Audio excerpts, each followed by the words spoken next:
नमस्कार, स्वागत है आप सभी का। आप देख रहे हैं एनएमएफ न्यूज। आपके साथ मैं हूं नम्रता चौधरी। बिहार विधानसभा चुनावों के बीच पहले चरण का मतदान पूरा हो चुका है और दूसरे और आखिरी चरण के लिए मतदान 11 नवंबर को होगा। 14 नवंबर को नतीजे आएंगे, लेकिन उससे पहले आरजेडी के टिकट पर छपरा से चुनावी मैदान में उतरे हुए खेसारी लाल यादव लगातार चर्चा का विषय बने हुए हैं। इन चुनावों ने एक बात तो साफ कर दी कि खेसारी लाल यादव की विचारधारा क्या है। ये वही खेसारी लाल यादव हैं जो राम मंदिर का विरोध कर रहे हैं, और विरोध के बाद जब उनका विरोध होने लगा तो फिर सफाई देने के लिए आगे आए, लेकिन पार्टी लाइन को तो साइड नहीं कर सकते हैं ना। तो फिर पार्टी की विचारधारा को आगे बढ़ाते ही मंदिर मस्जिद का राग अलापते हुए नजर आए।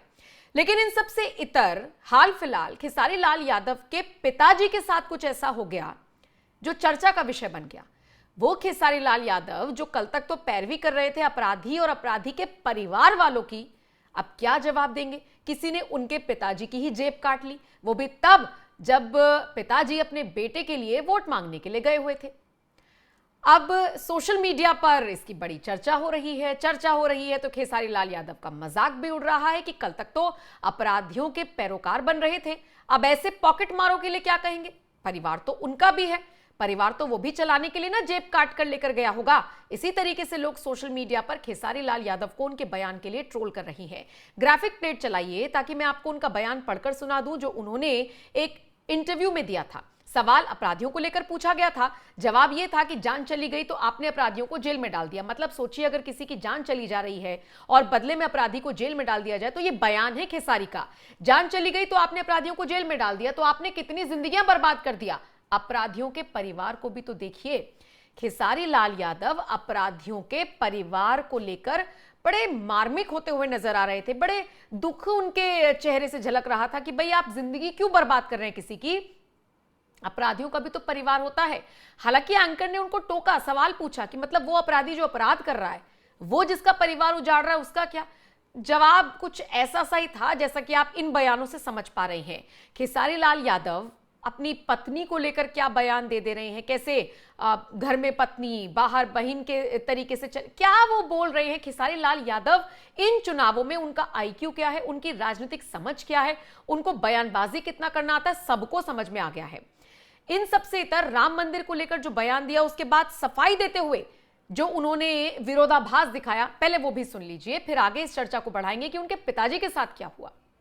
भाई, मेरे कहने का मतलब कि आप राम मंदिर को लेकर ही वोट मांगते हो तो मैं मस्जिद पर टिप्पणी क्यों करूं। मेरे कहने का मतलब कि राम मंदिर बनाना जरूरी है, बट क्या अस्पताल बनाना जरूरी नहीं है? हाँ? रोजी रोजगार जरूरी नहीं है? शिक्षा जरूरी नहीं है? रोजी रोजगार के लिए ट्रंप को वोट करने जाएंगे हम कि आप ही को करेंगे? आप ही को किए हैं। मैं ये कह रहा हूं कि आप बनाइए, दुनिया में सारे हर जगह मंदिर बना दीजिए, लेकिन मंदिर से हमारे बच्चों का भविष्य तय हो जाएगा? मंदिर से अगर हमारे बच्चों का भविष्य तय होता है तो मैं चाहता हूं कि आप 200 मंदिर बिहार में बना डालिए और आप एक बच्चे का भविष्य तय करके बता दीजिए और दिखा दीजिए कि आपने कितने बच्चों का भविष्य उस मंदिर से किया है। मुझे कोई दुख नहीं है और ना ही मुझे कोई तकलीफ है। मैं कह रहा हूं, अब बनाओ। भगवान दिल में होता है, श्रद्धा में होता है, मंदिर में सिर्फ एक मूर्ति होती है। तो इसलिए मैं कह रहा हूं कि आप सब कुछ बनाओ, सिर्फ मंदिर क्यों बनाओगे? सनातन कहने से इंसान नहीं होता है। तो खेसारी लाल यादव को आपने सुन लिया। अब बात कर लेते हैं उनके पिताजी की। पिताजी गए बेटे के लिए वोट मांगने के लिए, लेकिन किसी ने उनकी पॉकेट मार ली, उनकी जेब कतर दी। ये जो तस्वीर आप देख रहे हैं, ये तस्वीर में जो बुजुर्ग दिखाई दे रहे हैं, ये खेसारी लाल यादव के पिताजी ही हैं। और आपको ये भी बताते चले कि 2 नवंबर को आयोजित समाजवादी पार्टी के राष्ट्रीय अध्यक्ष एवं उत्तर प्रदेश के पूर्व मुख्यमंत्री अखिलेश यादव की सभा में आरजेडी प्रत्याशी खेसारी लाल यादव के पिता मंगरू यादव की जेब काट ली गई थी। मामला अब सामने आया है। बताया भी जा रहा है कि फोटो खिंचवाने के बहाने से शख्स आया था और जेब काट कर चला गया। बाद में जब खेसारी के पिता से इस बारे में बात की गई तो उन्होंने 2-3 लाइन नहीं बोली। जैसे उन्होंने कहा कि फोटो खींचत बारनसा, आ रुपया खींचत बारनसा। मतलब वो क्या कहने की कोशिश कर रहे हैं, आप खासकर अगर आप बिहार से हैं तो आप समझ ही गए होंगे कि भाई फोटो खिंचवाने के लिए आया था और जेब काट कर वो चला गया। अब ये जो खेसारी के पिता हैं, ये किसी व्यक्ति से बातचीत कर रहे हैं, किसी को बता रहे हैं। हालांकि उन्होंने कोई शिकायत नहीं दी है। पुलिस का कहना है कि भाई शिकायत मिलेगी तो ही हम जांच करेंगे, लेकिन फिलहाल इस मामले को रफा दफा कर दिया गया है। लेकिन सवाल तो यहां ये उठ रहा है कि अब उस पॉकेट मार के परिवार को लेकर खेसारी का स्टैंड क्या होगा, क्योंकि ये वो खेसारी है जिनको अपराधियों के परिवारों की बड़ी चिंता हो जाती है, एकदम से अपराधियों की बड़ी चिंता हो जाती है। और ये मैं नहीं कह रही, इन चुनावों में इनके बयानों से ये जग जाहिर हुआ है। शायद इसीलिए संत समाज भड़का हुआ है। एक एक करके वो भी ट्वीट्स आपको दिखाएंगे जिसमें साधु संतों ने जवाब दिया है खेसारी लाल यादव को। आइए एक एक करके ग्राफिक प्लेट चलाते हैं। जैसे सबसे पहले जगतगुरु परमहंस आचार्य ने क्या कुछ कहा, मैं आपको पढ़कर बताती हूं। वो कहते हैं कि खेसारी लाल के गाने और फिल्में फुअड़ हैं। खेसारी कह सकते हैं कि मस्जिद को हटाकर विद्यालय या अस्पताल बनवा दो। अगर वो इतना बोल देंगे तो लोग खोपड़ी के सारे बाल नोच देंगे। ये सिर्फ सस्ती लोकप्रियता पाने का तरीका है। परमहंस आचार्य ने आगे कहा, सनातन धर्म का अपमान करो और लोकप्रियता पालो। खेसारी आरजेडी के टिकट पर लड़ रही हैं, उनकी पार्टी में भी कभी मर्यादा नहीं रही तो उनमें कहां से होगी। अच्छा, देवाशाचार्य महाराज जो हनुमानगढ़ी के महाराज हैं, उन्होंने क्या कुछ कहा। खेसारी लाल यादव का बयान मूर्खतापूर्ण है। भारत सनातन धर्म का देश है और भगवान राम सनातन की आत्मा है। खेसारी लाल के बयान से साबित होता है कि कुछ चंद वोटों के लिए और चंद लोगों को खुश करने के लिए उन्होंने ये बयान दे दिया। उन्होंने जिस तरीके से मूर्खतापूर्ण बताया, उसके बाद देवाशाचार्य महाराज ने कहा, इनको सबसे पहले तो अपने घर में पूछना चाहिए कि क्या राम मंदिर की आवश्यकता थी। इनके घर वाले भी यही बयान देंगे कि आवश्यकता थी। खेसारी अधार्मिक व्यक्ति है और कठमुल्ला है।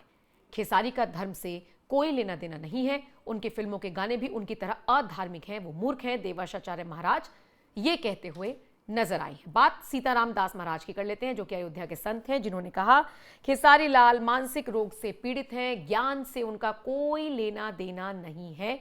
जिस पार्टी से वो चुनाव लड़ रही हैं वो हमेशा ही सनातन विरोधी रही है।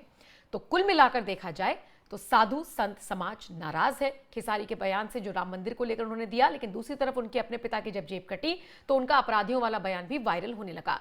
अब खेसारी को निरहुआ ने किस तरीके से जवाब दिया है, आइए वो बयान आप सुन लीजिए। मैं आपको निरहुआ के बयान के साथ छोड़कर जा रही हूं, लेकिन एक बार फिर से आपको ये भी बताते चलें कि बाकी अपडेट्स के लिए आपको एनएमएफ न्यूज के साथ बने रहना है। और अगर आपको और भी अपडेट्स चाहिए, पल पल के अपडेट्स चाहिए, तो आप www.newsnmf.com पर जाइए। ये हमारी वेबसाइट का लिंक है और वहां पर जाकर आप बाकी अपडेट्स भी ले सकते हैं। फिलहाल निरहुआ को सुनिए और बाकी खबरों के लिए देखते रहिए एनएमएफ न्यूज। अच्छा, ठीक है, एकदम आप लोग शांति से सुनिए और वो भी छोटे भाई हैं, उनको शांति से समझाइए। अब उनको क्या हो गया है, किस वजह से वो राम मंदिर के पीछे इतना पड़े, हम लोग को पता नहीं। पर उनसे खाली 2 सवाल पूछिएगा आप लोग कि भाई तुम्हारा गाना सुन के कोई प्रोफेसर बन जाएगा, फिर भी गाना गाते हो ना। तुम्हारे फिल्म को देखने से कोई प्रोफेसर बन जाएगा, फिर भी फिल्म बनाते हो ना। सिनेमा घर जिसमें फिल्म चलाया जाता है तो उसमें फिल्म देख के कोई प्रोफेसर बन जाएगा, लेकिन सिनेमा घर है ना। हर संस्थान का अपना अलग विषय, अलग काम है।